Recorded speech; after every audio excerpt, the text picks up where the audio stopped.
So I just want to welcome everyone to our first virtual Community Expo session. We'll just go ahead and get started. Tonight's topic is education. My name is Tatiana, and I'm excited to introduce our incredible panel that we have joining us today. Let me share my screen really quick. From the Navy Region Southwest School Liaison Program, we have Cecilia Yakuta. From the San Diego Public Library, we have Ton Bono and Carrie Kreitz-Landry. From Grand Canyon University, we have Sarah Aram. From Brandman University, we have Emery Lunsford. And from the Military Child Education Coalition, we have Dr. Becky Porter and Sue Lopez. Thank you all so much for joining us today. So obviously in 2020, lots of things have changed. And as we've gone into the school year, I'm sure there are lots of thoughts and opinions on what is happening and how it's being handled.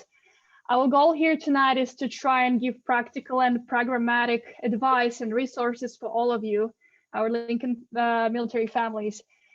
We have 5 topics to cover today, and they are internet safety, balance between parenting and work, resources for ESL learners and students with special needs, school districts change and adaptation, and higher education resources. As our panel covers these topics, we encourage you to type questions in the Zoom chat. We may not be able to answer every question, but we'll do our best to address as much as we can. All right, so our first topic of the night is internet safety. So my question to Ton and Carrie will be from the rise of fake news, social media influence, scammers, and other unhealthy things happening on the internet nowadays. What is the best approach to explain internet safety to a child and teenager? And what can parents do to promote safe use of the internet? Ton and Carrie, thank you so much for jumping on that question today. Yes, thank you for having us. So we're both from the San Diego Public Library, so I'm going to speak about this topic where the internet is such an amazing place for information. I mean, there's so much out there you can get. I follow a robot that's on another planet that posts pictures from the surface of Mars on Twitter. There's so much out there, and it's incredible, but it can also be incredibly hard to find credible information. And right now, especially with public libraries having limited services offered, school libraries, things like that, it's the digital sources are pretty much all that our students have to work with right now. And so we want to be able to have trusted sources, and we don't want anybody to be thinking that we shouldn't use the internet because just anybody could post there, because there's lots and lots of credible things out there, and it's just an incredible resource as long as you know how to use it. So one important thing when you're looking at these informations is there's some questions that you and your kids should be asking themselves. And I'm actually going to drop these in the chat so that everybody's able to see them. So I'm just going to drop them right in there. So such things as, is there an identifiable author? Is there somebody that you can see who actually created this?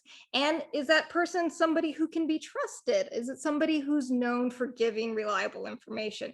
If you get information from Anderson Cooper, from CNN, he might be a more reliable source than somebody you've never heard of who works on a site that you've never heard of. Are there reliable sources reporting this information? Again, like CNN or a site that you've never heard of, the Associated Press, something like that.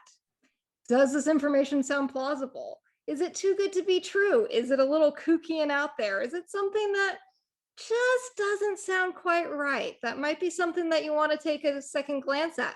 Maybe see if other people are reporting the same information. And who pays to get you to click?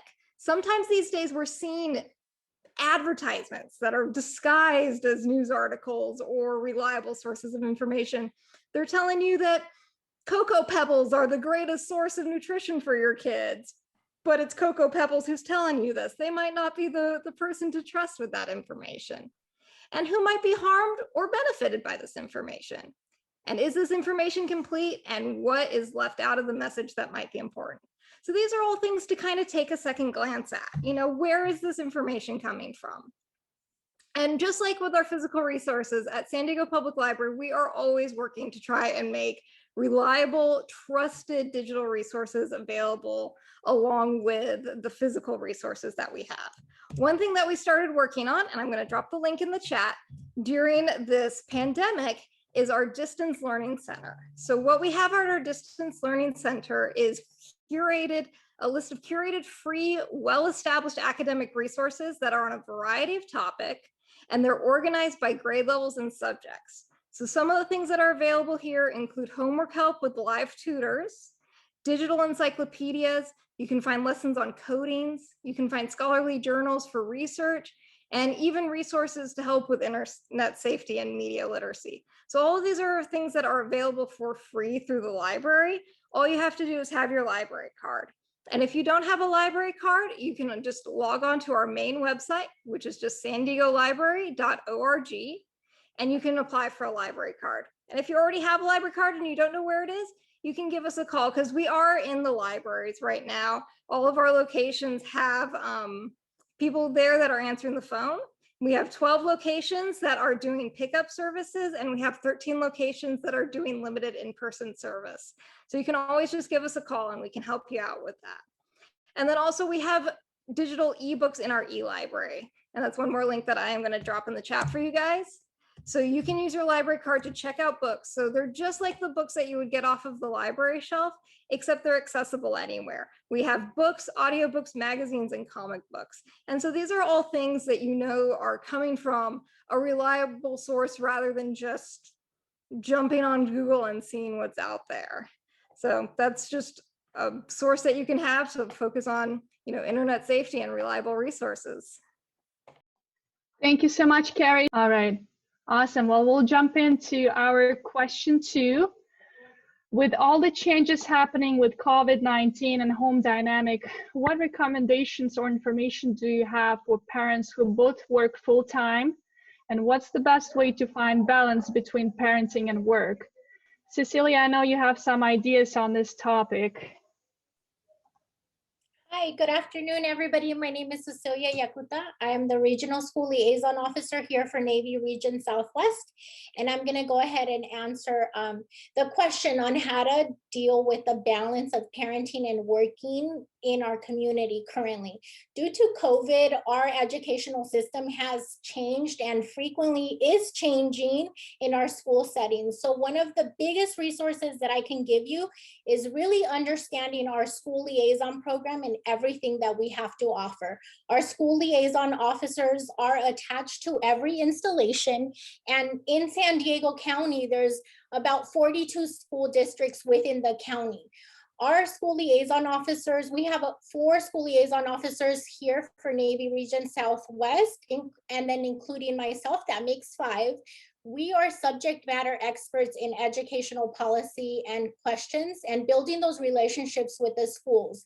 We are in the field, in the schools, contacting your educational services. So if the families have questions, let us be the resource and let us have all the resources that you might need to find or questions with this everlasting change that is frequently changing. So we can't pinpoint every change that's going on, but your school liaison officer will be able to direct you. I'm going to go ahead and drop the link of all the installation school liaison officers.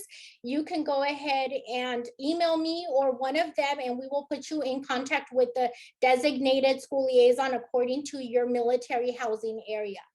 One of the great resources that our school liaison officers offer in our school settings is our school-based programming. We have MFLACs, which are military life counselors that help support our schools and help support our students in any transitional need, COVID-19 being one of them. Due to COVID-19, we do have telehealth options. So if you need any service according to your military life counselor, you can go ahead and reach our school liaison officers. They are offering telehealth and in-person options for our families and our resources. Another resource that I can provide you is the Navy does have contracted programs with, for example, our MFLACs and our tutor.com. Our tutor.com contract is free live tutoring 24 hours a day. You will be able to connect with a tutor It is free, and due to COVID, they have expanded eligibility to any DoD civilian that is eligible for free tutoring. They also offer live webinars within tutor.com, or our school liaison officers do have a list of webinars. So once you get in contact with them, you could get added to their distribution list and ask them for resources. So one of the biggest things that I can offer you is get in touch with our school liaison officers, and we'll be able to handle and be able to do all the research and referrals for you and your family, so you're able to balance a little bit of all the change that's going on with the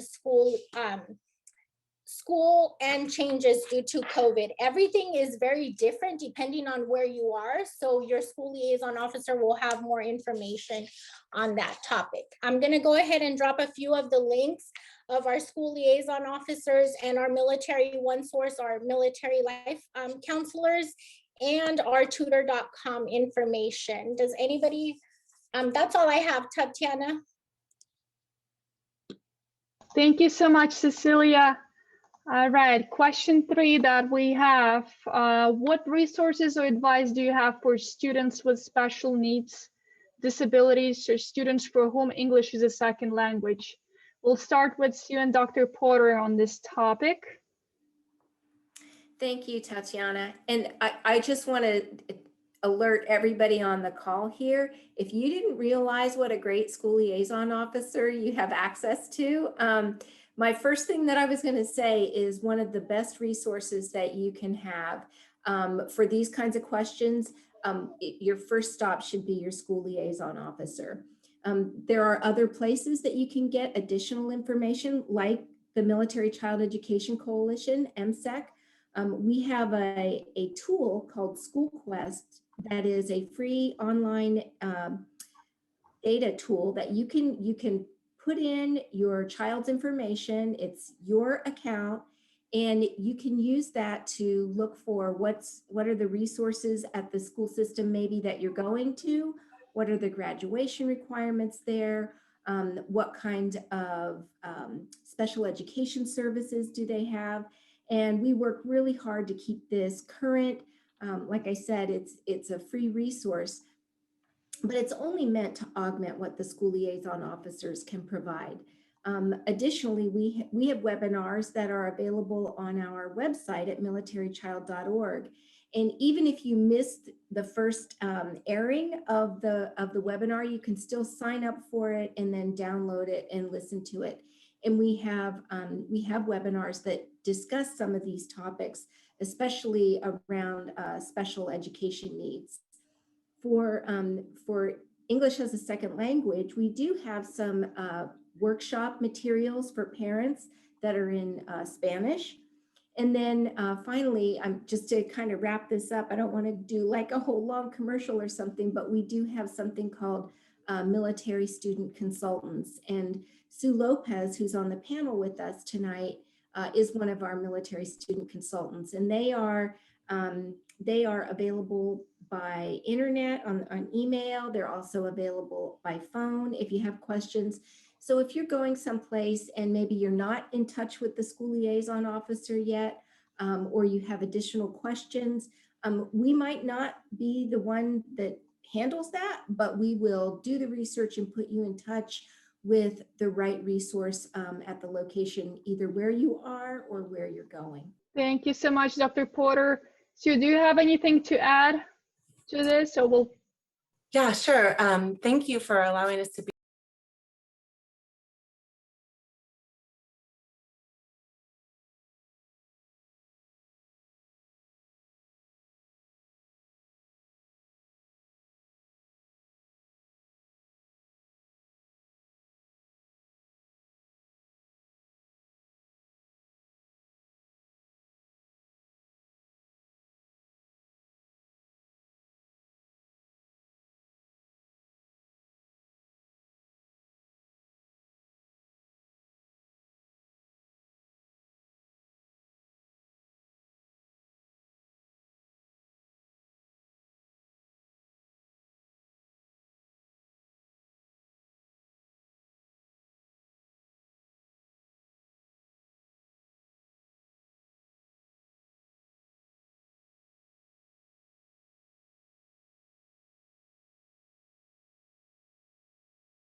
Thank you so much, Sue. I know Sarah wanted to share some resources for college students specifically. Sarah?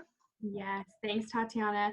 I'm the local military counselor for Grand Canyon University, so I'm speaking to my higher education students or people who are looking into attending college and pursuing their education. So when it comes to students with disabilities or needing just a little additional assistance, usually your university will have an office called the Office of Accommodation. So the first and foremost thing that I like to tell my students is to reach out to that office if they already know that they're going to need a little bit of assistance. That's like the very first step. So if you're already enrolled, reach out to your counselor or look on the website. They might have that information readily available to you. If they don't, reach out to your counselor and see if you can get that information as soon as possible. And then when it comes to just needing that additional helping hand, for Grand Canyon University students, for our undergraduate students, tutoring is free. So always ask if you do need that additional assistance. Sometimes tutoring resources can be completely free, and just asking opens that resource up to you guys. Thank you so much, Sarah. And I know Ton and Carrie wanted to share some things on that topic as well. Yes, at the San Diego Public Library, we have a ICANN center, which can assist students with special needs and disabilities. It's located on the first floor at the Central Library at downtown. It has a various 16 computers, private study rooms with adaptive technology. And we also have other resources of large print books, braille books, and also for the San Diego Public Library, you can get talking books from the Braille Institute Library for Services. And it's currently not open right now due to COVID, but we hopefully will have the center open, available for that for students. And I will drop the link for that, if more information about the ICANN Center. And for ESL students, we have various world language collection books that patrons can request, place a hold through the library card online. You know, various titles in other languages, picture books, juvenile fiction. So for the ESL, various books and DVDs patrons can check out through our catalog online. You can place a hold and have it pick up at one of our contactless pickup locations and limited in-person services. We have 25. And they can we also have Rosetta Stones available on our e-library page on the San Diego website that they can create an account, log to learn various languages. And then for the special needs resources, we have an ICANN center downtown, the Central Library. It's currently not open right now due to COVID, but there are various resources with of learning adaptive technology, such as with helping students with visual impairment or hearing. And we also have talking books and braille books that they can borrow as well. And I will provide the resources, the links to them in the chat. All right, I think we have a question here. Question from Mallory: is the Rosetta Stone available online at home, or is it something we have to go to the library to use? You can access it at home through our website. You just have to create an account and just need a library card number, where you can use our various learning lessons for different languages, up to different levels, up to 1 through 3. Thank you, Ton. I think Carrie sent a link to San Diego Public Library e-library website's link. So it's great. Thank you, Carrie. Thank you, Ton. We'll move on to our next question, which is school district change and adaptation to new policies. So as military families PCS this summer, what preparation work needs to be done for children to smoothly transition to a new school district? And how can parents prepare and adapt to changing policies and curriculums? Sue, I know you have a lot of information on this. Yes, I've had the pleasure of serving many military families in every branch of the military around the world and helping them transition. Again, if there's anything specific, please contact me from the information in the chat box. But I'd really like to share MIC3, which is the Military Interstate Children's Compact Commission. And I'll drop the link in the site as well, but you can get state by state information on enrollment policies, placement policies, and more information regarding state by state policies, and also find out who your Military Interstate Children's Compact Commissioner is. As well, we have been working on a project called School Quest for quite some time. And in our organization, we have many military spouses and retirees and children who grew up as military kids. And so we've created an interactive tool called School Quest. And I urge all of you, if you're getting ready to prepare for a move, you can create an account for each child. And we have inside of that link state by state requirements, contacts to school liaison officers by military branch. There's so much information. There's also state graduation requirements as well, state by state.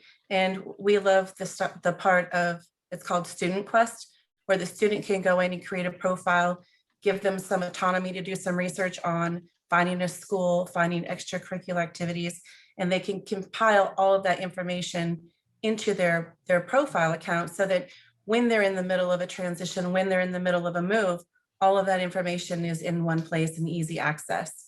It also has an option for Dropbox, and that goes to your Dropbox. We do not maintain the information. And so this really is a parent and student resource. Is invaluable. I'm a military spouse of 22 years, and I've raised children through 14 moves and 6 deployments. So I understand these types of transition challenges. And so I wish I would have had School Quest for myself and for my children to empower them to do some research. And so if you want to click on the link for School Quest and create an account, it's also available to military children, but also to non-military children. Sometimes children just experience a transition and they need to compile information, and that would be in a local school district or state to state. And so again, it's available to all students. And so we also have our research on Columbia research that we've done with MSEC. It's called CPRL. And I've dropped the link into the chat box, and there's a link to parent transition resources, and there's a link to educator resources as well. And so if you are preparing for that transition and you need to know what documents do I need to have, how do I create a transcript evaluation, how do I advocate for my student and write letters in advance to prepare for a move, on our link, all of the information is there. So there's lots of things that we can do to prepare parents and students prior to a move, during a move, and then after the move, to ensure that a student has a successful academic transition, as well find extracurricular activities and get them plugged in so we can maintain their social emotional well-being. And so we have lots of resources on our website, but we're here to support military students and families in transition. And so we have this in the chat box, so thank you again. Thank you so much, Sue. And I think I just see one question in the chat from Lynn family, interested in library programs for children 5 and under. Carry it on when you have a chance. You can just drop the links in the chat. Brittany K said, I'm also looking for a program for kids under 5, not necessarily through the library, but if you have one, I'm very interested in receiving the information. All right, then. So we'll just move on to question 5. So for our higher education folks, what kind of friendly military resources does the institution provide? Is there a Veterans Services Office or representative at universities? And what military grants, scholarships, or financial aid does the institution provide? Emery, I know you have some information to share. Yes, thank you, Tatiana. Thank you for allowing us in here today. Of course. And thanks everybody for letting us attend and to be able to speak with you. As a veteran myself, retired Air Force, I definitely want you to recommend one thing to you, and that's to do your homework before choosing a university. Make sure that the university or the college has and does everything that you need it to do. And so it's going to take a little bit of work because there's over 2,000 colleges out there in the United States, and they're all trying to get veterans and military service members. So myself and Sarah are going to talk about a few things that you should look for when you're doing your homework. And the first thing that I would recommend is looking for a school that is definitely military friendly, which most of them claim. But one of the big things you want to look for is a vet services office. And whether you're active duty, guard, reserve, or retired, or a veteran, you definitely want to make use of this office. These offices can do a lot of work for you and help you through your schooling. They can help you with your VA processes. They can help you actually sign up for classes if you need help. They can advise on some of those things. They can provide tutoring. Big thing for veterans is networking when you're out of the service, which is a big tool. Resume and intro letter help. They have clubs and events. And if you're still in the service and you're going to go TDY or deploy, they can also help you get prepared for that as far as your education if you're enrolled at the school. So veteran service officers are extremely important to folks who are in the military or recently out of the military. Actually, even for those who have been out for a while and want to go back to school. Another program that you look for is the Yellow Ribbon Program. And I'm going to provide links for both the Yellow Ribbon Program and the GI Bills in the chat room, so you all can have access to those straight to the VA, because that is your best resource. The VA is the down and dirty for everything, and that's where schools have to go to get the final approval. So the Yellow Ribbon Program is another important aspect, another important tool for a veteran, because if you're using GI Bill and the school is expensive and the GI Bill does not cover all of that, then the Yellow Ribbon Program can help you finish paying for it. And that comes from the school itself. One important aspect to check out when you're looking at a school and the Yellow Ribbon Program that they have is if it has limitations on the program, meaning there are two different limitations that some schools have on them. One, that they have a certain set number of students that they can help. And then they also have a max dollar amount that they can spend. Once they hit those max dollar amounts in a year, then the program's done. So then they have to wait again till next year. So the Yellow Ribbon Program is, there are other schools out there that don't have any limitations. When I talk about Bremen, I'll talk about ours later on, but it's a big tool for you to use when you're going to school as a veteran. And again, the next one is the GI Bill, which kind of caveats on the Yellow Ribbon Program. There's two active GI Bills right now, the post 9/11 and the Montgomery, each of which the VA is the only one who can answer what you're qualified to get.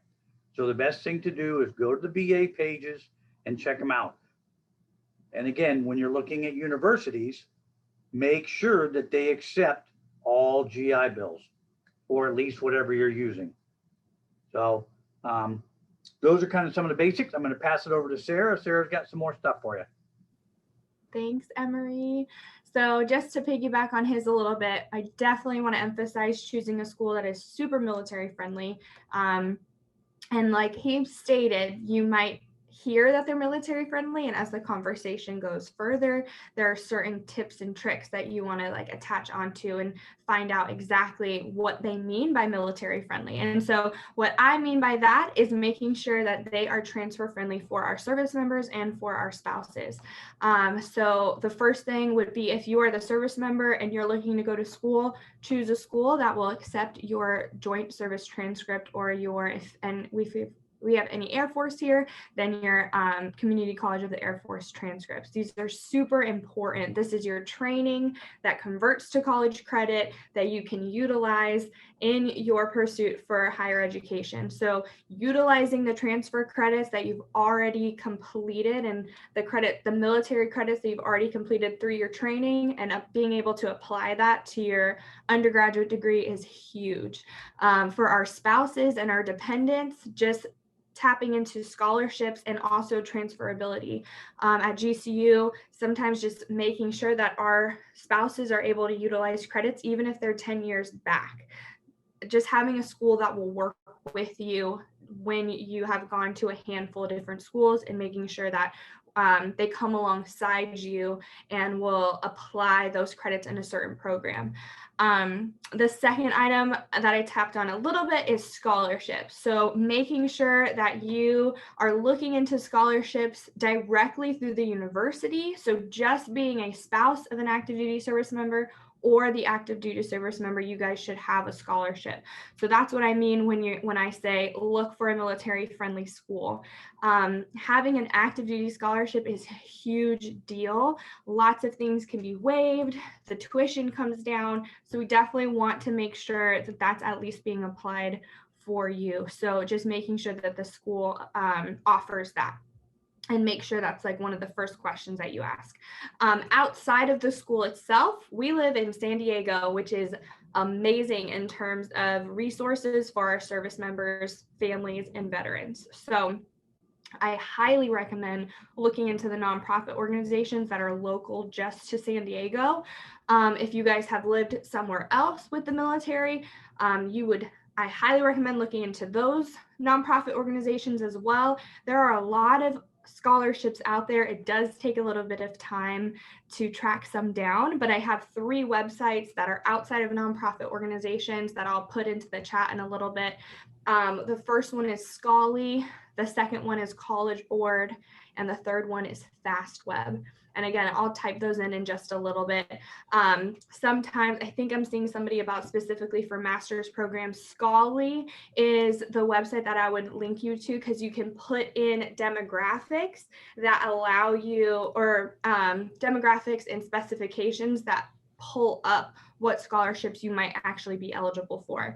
I know sometimes at the master's level, there aren't always as many scholarships as the undergraduate. So tap into nonprofit organizations and look into the different websites. And then the last item is utilizing financial aid. I know we don't super love government websites. And so the idea of applying for financial aid is like 2 thumbs down, but applying for it doesn't mean you actually have to utilize it. So I always recommend applying for it because then it's just nice to know what you qualify for. And if you need somebody to walk you through it, I'm happy to do so. What is required is taxes from 2 years prior. So some institutions are still enrolling for the 2021 school year. So you would utilize 2018 taxes to complete that. And it's just nice. You might qualify for Pell Grant, which is a huge, huge resource. And if you do only qualify for student loans, you don't have to use it, or you can just utilize the amount that is only required for you to complete school, as opposed to like taking out any sort of stipend checks or anything like that. So again, transfer credits, making sure you tap into scholarships, and utilizing financial aid wisely, and just always applying for it. And that's it. Sarah, thank you so much. Emery, thank you all for all this useful information. And let's give all of our community partners a round of applause to thank them again for joining us today. Before we close out, are there any last minute questions that were not already answered? Please feel free to drop it in the chat, or you can unmute yourself and ask that question. Hi, Tatiana, this is Cecilia. I just wanted to bring up, because I saw several families asking about homeschooling support. And I know it wasn't my question, but if families are interested in homeschooling support, finding their school liaison officer, that is one of the service areas that we support in. So if you send me an email, I can link you with a designated school liaison officer assigned to your specific location, because they do vary with area. We have several different school liaison officers. Just send me your information and where you reside, and I will link you with the right school liaison officer. Also on the website that I put for Navy Life SW, we do have a homeschool support tab on there. So you can go ahead and click on your installation and find some more resources for your families. Thank you. Thank you so much, Cecilia. We're going to share everybody's contact information after the session. All right, so we'll just jump into each representative recap. So we'll have 1 minute recap that would, so they have a chance to add any additional resources. And again, just to close out the session. So Cecilia, would you like to go first again, just to? Sure.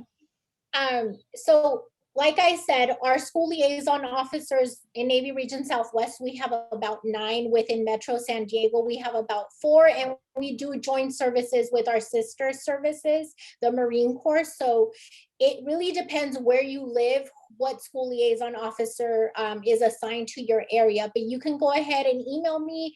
I can go ahead and do a warm handoff with that specific school liaison officer. Like I said, we have different resources and services and various Navy contracts and webinars. MSEC is a wonderful, wonderful resource that we provide to our families as well. So just go ahead and send me an email, and I will go ahead and get you to the right person and the right information you need. Thank you. Thank you so much, Cecilia. Right, Ton and Carrie from the San Diego Public Library. All right, I'm actually going to, if I can get this to work, drop a file in the chat, which is a PDF that's got a lot of our online resources and the links just right on there. So we've got a lot of online resources. We had somebody asking about programs. So we are still doing programs like story times. We've got science programs that we're partnered with Sally Ride Science at UCSD and things like that. It's all virtual right now just because of COVID, but it is still there. We have a virtual hub on Facebook, and we do have our calendar events on our webpage, which is San Diego library.org. We've got tons of resources there. And even though we are so digital right now, we are still there in person. We have 13 locations that are doing curbside pickup. So you can place items on hold using your library card and come and pick them up at the library. We also have 12 locations that are doing limited in-person service, which includes computer usage for up to 1 hour, printings, hold pickups, light reference and reader advisory, and you can also get a physical library card with the librarians there. So the libraries are still here and working. We're hoping we'll be increasing our services soon as we start going into more brighter colored tiers and whatnot. Thank you so much, Carrie. Ton, do you have anything to add? Yeah, just as mentioned, Carrie mentioned about all the virtual program we have. We have the SDPL Virtual Hub. I just dropped the link for our daily schedule of fun children's programs, story times, and special guest performers with outside organizations. And we have something for all age groups, for teens, children, and adults. You can join the SDPL Virtual Facebook group. Thanks so much, Ton. All right, Sarah from Grand Canyon University. Hi again. My name is Sarah Aram. I'm the local counselor for Grand Canyon University. So I only work with military in the local San Diego area. I'm also an active duty spouse. So I'm here if you guys have any questions, if you need any assistance with any of the steps that we talked about. I work fluently with the VA, FAFSA, tuition assistance, transfer credits, anything I can assist with, I'm happy to help. Thank you so much, Sarah. Anne-Marie Lansford from Brandman University. Oh, thanks again, Tatiana. And I'm Emery with Brandman University. And like Sarah, I'm the military rep, but unlike Sarah, I actually cover the whole country. So I'm a little busy. Brandman has 26 campuses on the West Coast. We're located in Irvine, California, and we have all the programs that Sarah and I discussed. If you have questions about going to school anywhere from associates through doctorates, just let me know. I'm more than happy to help answer any questions. Thanks and good luck, everybody. Thanks so much, Emery. Dr. Becky Porter and Stu Lopez from Military Child Education Coalition. Thank you, Tatiana, and thank you to everyone for inviting us tonight. One thing that I do want to tell you about MSEC is that we've been around for 22 years, and every summer, with the exception of last summer, we have a national training seminar. And we usually do it in Washington, D.C., and which makes it a little bit prohibitive for some folks to be able to travel there. This year, we're doing it virtually. It'll be the 19th through the 21st of July, and you can Zoom it's a different platform, but you can view the different presentations, different seminars that we'll have online.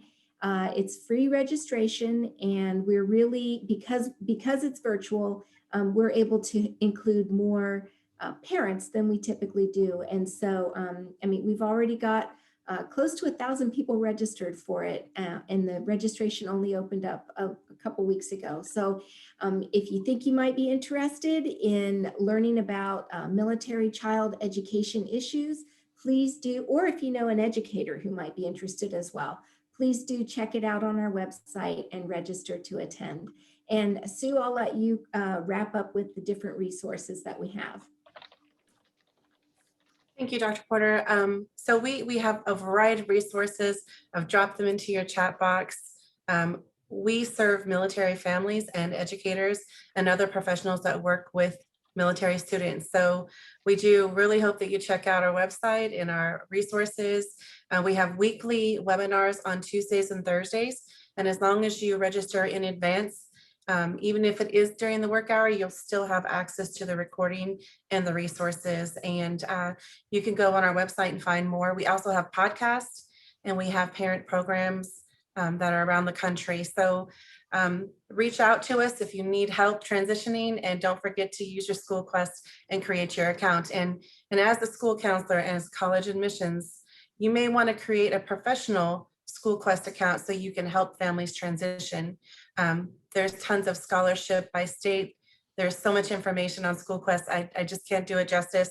You'll have to go in and check it out yourself and create your own account and empower your children to do their own research. So thank you for the opportunity to be with you and to serve military families. Well, thank you all so much again for joining us today. With that, we conclude tonight's Community Expo Zoom session on education. We have covered a lot, and hopefully you are all walking away with some helpful information and resources. I'd like to end by thanking our excellent panelists for taking their time to share their information with us, and also to thank all of you for joining us and partaking in this session. Thank you so much, and we hope to see you on another event again very soon. Have a great night. Bye. Thank you, everybody.